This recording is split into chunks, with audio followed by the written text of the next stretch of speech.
and before I blacked out, I asked the doctor if I was gonna die. Give me every time. Alright, let me tell you guys a little story about a time I almost died. Yes, I almost died. I mean, there were multiple times, but that's for another day. Anyways, it was the year 2003. The same exact year the whole SARS pandemic was going around. And I remember just one day getting very sick. Like out of the blue, I got really sick. Like I'm talking, I couldn't move, I couldn't breathe. I had no energy to do anything. I've never ever experienced that in my life. Even going to the hospital, I literally had to take breaks. Walking from the car to the hospital, it was only like 50 steps and I still had to take breaks. So after about like 30 minutes of on and off breaks walking to the hospital from the car, I finally got in.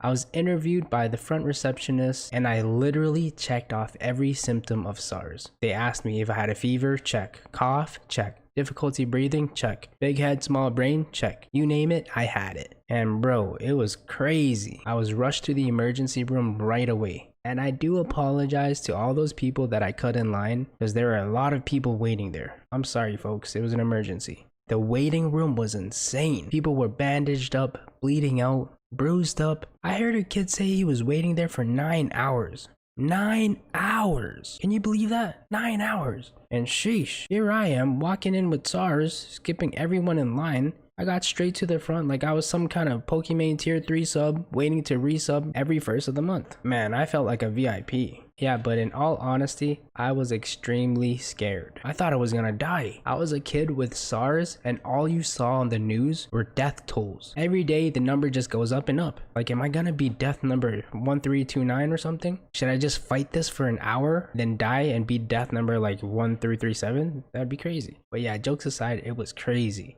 So many things were racing through my mind. Because at that time, there weren't any vaccines.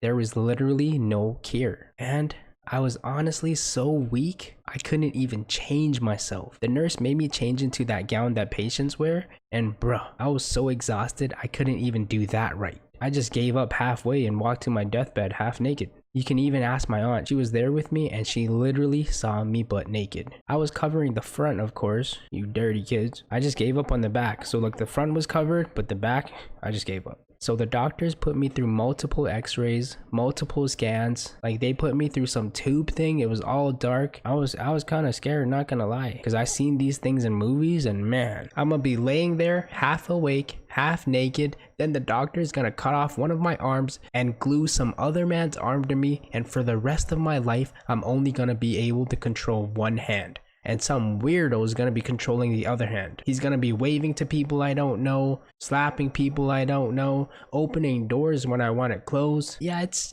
just not gonna be good. But as you can see, a lot was going through my mind. So after all the scans and all the tests, it was getting harder to breathe. I was honestly passing out, and before I blacked out, I asked the doctor if I was gonna die. He said something, but I couldn't quite make it out, and I honestly accepted my fate right there. And as I was blacking out, all I could think about was my McDonald's Happy Meal that I was saving all day. Some hot chicken nuggets with those fries. Oh my god, I want some right now. I should have ate it before I left. What was I thinking? So the doctors hooked me up to some kind of breathing machine, and within minutes of me breathing, I felt 10 times better. I woke up and felt amazing. They had me breathe through that machine for like 30 minutes. It was pretty difficult, and I remember it being very messy because you couldn't swallow your saliva, so there was just spit going everywhere. But yeah, anyways, it turns out I wasn't gonna die, and it was only pneumonia, not SARS. I mean, don't get me wrong, pneumonia is no laughing matter. A lot of people pass away from pneumonia. I was lucky enough that my body was strong enough to fight it off.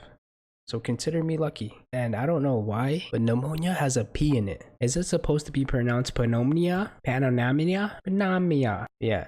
Anyways, the moral of the story is live your life with no regrets, because anything can happen. I came home that day and my Happy Meal was gone. I was so hungry. I was looking forward to eating some chicken nuggets after a long day at the hospital. I looked everywhere for it. In the refrigerator, the microwave, the garbage, it was gone. Empty. Who would eat a sick kid's Happy Meal? Like they couldn't leave me one chicken nugget or even one fry? Those bastards.